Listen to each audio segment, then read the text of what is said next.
বন্ধুরা, ভারতবর্ষের রাজনীতিতে কিন্তু একটা ঢামাডোল শুরু হয়ে গিয়েছে। বিশেষ করে ভারতবর্ষের দিল্লির রাজনীতির অবস্থাটা কিন্তু এমন একটা জায়গায় গিয়ে পৌঁছেছে, যে জায়গায় দাঁড়িয়ে ডানে বামে উত্তরে দক্ষিণে আগে পিছে কি অবস্থা চলছে এখনো পর্যন্ত কিন্তু এই বিষয়টাই পরিষ্কার হওয়া যাচ্ছে না। সবচেয়ে বড় যে বিষয়টা বন্ধুরা এখনো পর্যন্ত সামনে আসছে, সেটা হচ্ছে এখনো পর্যন্ত যে বিষয়টা আমরা ধরে নিয়েছিলাম যে ভারতবর্ষে বর্তমানে যে সরকারটা তৈরি হয়েছে, যেটাকে এনডিএ সরকার বলা হচ্ছে, সেই ক্ষেত্রে যেটা ধরা হয়েছিল যে এখানে নীতিশ কুমার এবং চন্দ্রবাবু নাইডু এই দুইজনই কিন্তু মুখ্য ভূমিকা রাখবেন এবং এদের একটা ভালো একটা ধরপাকড় থাকবে এই সরকারের উপরে, এই ধরনের একটা পরিকল্পনা কিন্তু প্রথম অবস্থায় দেখা গিয়েছিল এবং নীতিশ কুমার এবং নাইডুজিও সেই বিষয়টাই কিন্তু চেয়েছিলেন। কিন্তু বন্ধুরা, আজকে যখন সন্ধে মন্ত্রীদের দপ্তর বন্টন করা হলো, সেই জায়গায় দাঁড়িয়ে কিন্তু এই যে চিত্রটা অনেকটাই পরিবর্তন হয়ে গিয়েছে। তো বন্ধুরা, ইতিমধ্যেই হয়তো আপনারা জেনে গিয়েছেন যে যে বিশেষ বিশেষ দপ্তরগুলো বন্টন করা হয়েছে মন্ত্রীদেরকে, সেই ক্ষেত্রে কিন্তু একটা লক্ষণীয় বিষয় হচ্ছে, সেটা হলো পূর্বে মোদী সরকারের আমলে যে সমস্ত দপ্তরগুলো যে যে মন্ত্রীদের হাতে ছিল, আজকে কিন্তু সেই জায়গাতেই অনেকটা রেখে দেওয়ার চেষ্টা করা হয়েছে। বিশেষ করে যে সমস্ত গুরুত্বপূর্ণ দপ্তরগুলো, যে টিমটা গত বছরগুলোতে মোদি যেভাবে রেখেছিলেন, এই চিত্রটাই কিন্তু আজকের যে দপ্তর বন্টন সেটাতেও লক্ষ্য করা গিয়েছে। বিশেষ করে অর্থ থেকে গৃহ, এই সমস্ত গুরুত্বপূর্ণ পদগুলি কিন্তু আগের জায়গাতেই রেখে দিয়েছেন এবং আগে যে সমস্ত মন্ত্রীরা এইসবের দায়িত্বে ছিলেন তারাই কিন্তু থেকে গিয়েছেন। তো এই ক্ষেত্রে কিন্তু বন্ধুরা একটা বিষয় সামনে চলে আসছে, এখানে কিন্তু অনেকের মধ্যে একটা নারাজগি ভাবও তৈরি হয়ে গিয়েছে। কারণ ইতিমধ্যেই একটা বিষয় কিন্তু পরিষ্কার হয়ে গিয়েছে যে নাইডুজি এবং নীতিশজিকে ছাড়া কিন্তু বর্তমান এনডিএ সরকার চলতে পারবে না। এবং সেই ক্ষেত্রে চন্দ্রবাবু নাইডু কিন্তু প্রথমেই বলে দিয়েছিলেন যে অন্ততপক্ষে হোম মিনিস্টার অমিত শাহকে রাখা যাবে না। কিন্তু আজকে দেখা গেল হোম মিনিস্টার সেই অমিত শাহর কাছেই রয়েছে এবং সেইখানে কিন্তু অর্থ দপ্তরটা চন্দ্রবাবু নাইডু অনেকটাই দাবি করেছিলেন যে অর্থ দপ্তরটা যাতে তার আন্ডারে দেওয়া হয়। কিন্তু আমরা দেখলাম কি, সেই আগে যিনি ছিলেন সীতারামন, ওনার হাতেই কিন্তু এই অর্থ দপ্তরটা দেওয়া হয়ে গিয়েছে।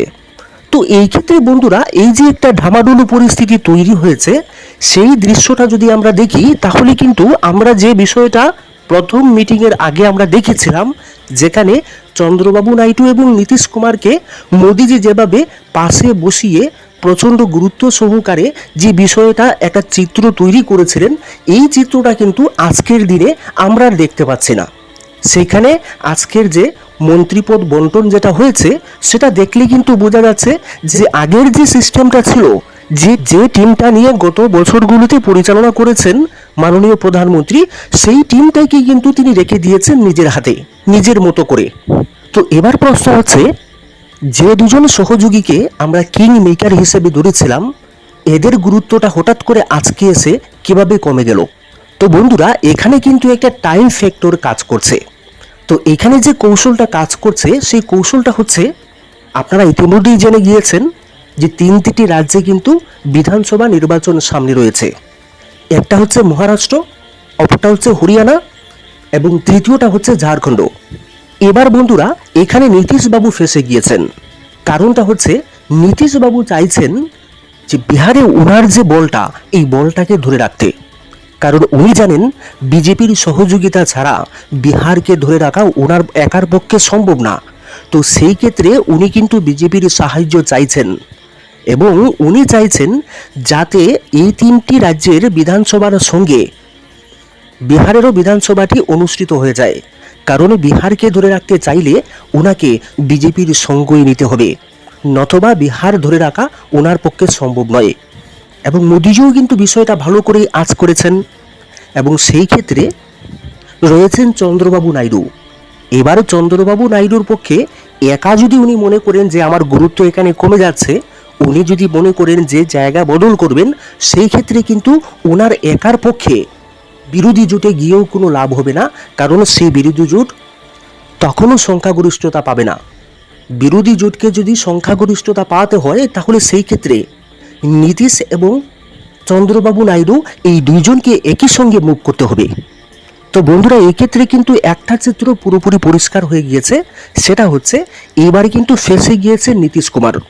মন্ত্রী পদ নিয়ে যথেষ্ট ওনার মধ্যে যদি ক্ষোভ থেকেও থাকে, উনি কিন্তু বিহারের স্বার্থে এনডিএর সঙ্গে থাকতে বাধ্য যতদিন না পর্যন্ত বিহারের বিধানসভা নির্বাচন ঘোষণা করা হচ্ছে এবং বিধানসভাটা সম্পূর্ণ হচ্ছে।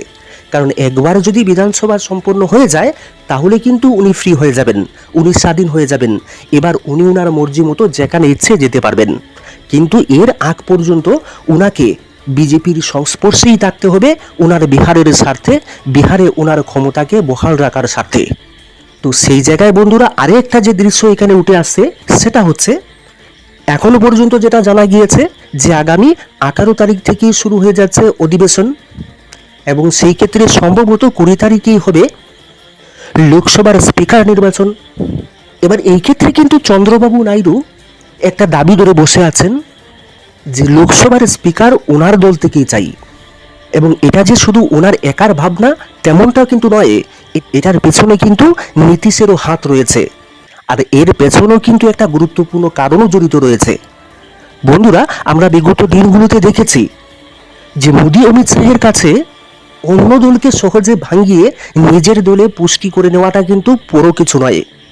এবং এখন বিজেপি যে অবস্থানে রয়েছে সংখ্যাগরিষ্ঠতা থেকে প্রায় 32 আসন কম, তো সেই ক্ষেত্রে ওনাদের প্রথম লক্ষণই থাকবে আগামী কিছুদিনের মধ্যে যেন তেন প্রকারে নীতিশ বা চন্দ্রবাবুর যে দল রয়েছে বা অন্যান্য ছোট ছোট যে দলগুলো রয়েছে ওইগুলোকে ভাঙিয়ে অন্ততপক্ষে বিজেপিকে 272-এ পৌঁছে দেওয়া। তো সেই ক্ষেত্রে সবচেয়ে গুরুত্বপূর্ণ ভূমিকা নিতে যাচ্ছে এবারে স্পিকারের পদটি। এবারে বিজেপিও চাইবে যে তাদের পক্ষে, যেহেতু তাদের টার্গেট আগামী কিছুদিনের মধ্যে যেন তেন প্রকারেও বিজেপিকে 272-এ পৌঁছাতে হবে, তো সেই ক্ষেত্রে লোকসভার স্পিকারের পদটিও বিজেপি নিজেদের হাতেই রাখতে চাইবে। এবার এখানে কিন্তু নীতিশ কুমার এই বিষয়টা জানেন, পাশাপাশি অন্যান্য ছোট ছোট যে দলগুলো রয়েছে তাদের নলেজও কিন্তু এই বিষয়টা রয়েছে, এবং চন্দ্রবাবু নাইডুও কিন্তু বিষয়টা উপলব্ধি করেছেন, যার কারণে উনি চেয়েছেন যে ওনার দল থেকেই একজনকে স্পিকার মনোনীত করতে হবে। তাই বিজেপি যাতে অন্যান্য দলগুলিকে ভেঙে নিজেদের ম্যাজিক ফিগার 272-এ পৌঁছতে না পারে, সেই জন্যই চন্দ্রবাবু নাইডু আগামী 20 তারিখের স্পিকার নির্বাচনের ক্ষেত্রে কিন্তু একটি গুরুত্বপূর্ণ ভূমিকা অবশ্যই নেবেন, এমনটা কিন্তু ধারণা করা হচ্ছে। এবং সেই ক্ষেত্রে উনি এটা ভালো করেই জানেন যে এই ক্ষেত্রে বিরোধীরাও কিন্তু ওনাকে সহযোগিতা করবেন। তাই এটা তো বলা যেতে পারে যে আগামী 20 তারিখ কিন্তু একটা গুরুত্বপূর্ণ বিষয় হয়ে দাঁড়াতে পারে ভারতবাসীর সামনে এই স্পিকার পদের নির্বাচন ঘিরে।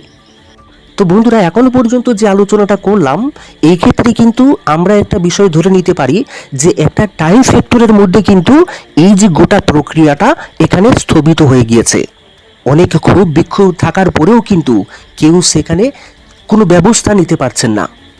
কারণ একদিকে বিহার বিধানসভার জন্য আটকে গিয়েছেন নীতিশ, অন্যদিকে চন্দ্রবাবুর পক্ষে একার পক্ষে কোনো ধরনের বড় পদক্ষেপ নেওয়া সম্ভব না, এবং উনিও একটা টাইমের জন্য অপেক্ষায় আছেন আগামী 20 তারিখ কীভাবে ওনার দলের পক্ষ থেকে একজনকে স্পিকার পদে দাঁড় করাবেন। পাশাপাশি মোদিজির নেতৃত্বে বিজেপিও কিন্তু একটা সময়ের অপেক্ষায় আছেন যে এই নির্ধারিত সময়ের মধ্যে কোনো না কোনোভাবে বিজেপিকে 272 আসনে উপনীত করতে হবে, যে কোনোভাবেই হোক, অন্য দলগুলিকে ভেঙেই হোক আর যেভাবেই হোক নিজেদেরকে 272 ম্যাজিক ফিগারে নিয়ে যেতে হবে। তো আলটিমেটলি কিন্তু বন্ধুরা ভারতবর্ষের এই যে রাজনীতি, এই রাজনীতির ধামাডোলটা কিন্তু একটা নির্দিষ্ট টাইম ফ্যাক্টরের মধ্যে ফেঁসে গিয়েছে। এর পাশাপাশি আজকে কিন্তু আরেকটা বিষয় পরিষ্কার হয়ে গিয়েছে, সেটা হচ্ছে মহারাষ্ট্র। কারণ এখানে মহারাষ্ট্রের অজিত এবং একনাথ যারা এতদিন মোদিজির সঙ্গে ছিলেন, আজকে কিন্তু অজিত এবং একনাথ এরা কিন্তু মোদির কাছে অনেকটাই গুরুত্বহীন হয়ে পড়েছেন, যার কারণে এদের চূড়ান্ত দাবি থাকা সত্ত্বেও এদের মনোমতো একটা মন্ত্রী পদ কিন্তু এরা পায়নি। এবং সেই ক্ষেত্রে এখনো পর্যন্ত যেটা দেখা যাচ্ছে এদেরকে তেমন একটা গুরুত্বও কিন্তু দিতে চাইছেন না মোদি অমিত শাহরা। এবং এর পেছনে সবচেয়ে বড় যে কারণটা এনারাই কিন্তু বুঝে গিয়েছেন যে মহারাষ্ট্র নিয়ে ভেবে বিজেপির আর কোনো তেমন লাভ নেই। কারণ মহারাষ্ট্রে এই মুহূর্তে উদ্ধব ঠাকরেদের উত্থান যেভাবে হয়েছে, সেখানে গিয়ে বিজেপির জন্য দাঁত ফোটানোটা কিন্তু অনেকটাই দুঃসাধ্য হয়ে দাঁড়িয়েছে। এবং এর ফলে কি হয়েছে, অজিত এবং শিন্দেরা এবার তাদের মূল সংগঠনের দিকে ধাবিত হচ্ছে এবং এরা যেখান থেকে ভেঙে এসেছিল সেই নিজেদের দলেই আবার ঘুরে যাওয়ার চিন্তা ভাবনা কিন্তু অলরেডি শুরু করে দিয়েছে। পাশাপাশি আমরা আরেকটা বিষয় যদি দেখি, তাহলে পশ্চিমবঙ্গের যে চিত্রটা উঠে এসেছে, পশ্চিমবঙ্গেও কিন্তু বিজেপির অবস্থা তেমন একটা ভালো লক্ষণ দেখা যাচ্ছে না। কারণ পশ্চিমবঙ্গের বিজেপির মধ্যে কিন্তু একটা অন্তর্কুণ্ডল ইতিমধ্যেই অনেকটা বড় আকার ধারণ করে ফেলেছে। তো বন্ধুরা, এই সমস্ত বিষয়গুলোর মধ্যে থেকেই কিন্তু বর্তমানে বিজেপি অর্থাৎ মোদিজি এবং অমিত শাহরা যে সাধারণ টার্গেটটা নিয়েছেন, সেটা হচ্ছে আগামী কিছুদিনের মধ্যেই যদি ওনাদের সরকারকে স্থায়ী করতে চান, তাহলে এনাদের সবচেয়ে বড় টার্গেট হলো কোনো না কোনোভাবে বিজেপিকে 272 ম্যাজিক ফিগারে পৌঁছতে হবে। এবং সেই লক্ষ্যেই কিন্তু আজ এনাদের পূর্বের যে টিমটা ছিল, সেই টিমটাও কিন্তু তৈরি করে নিয়েছেন।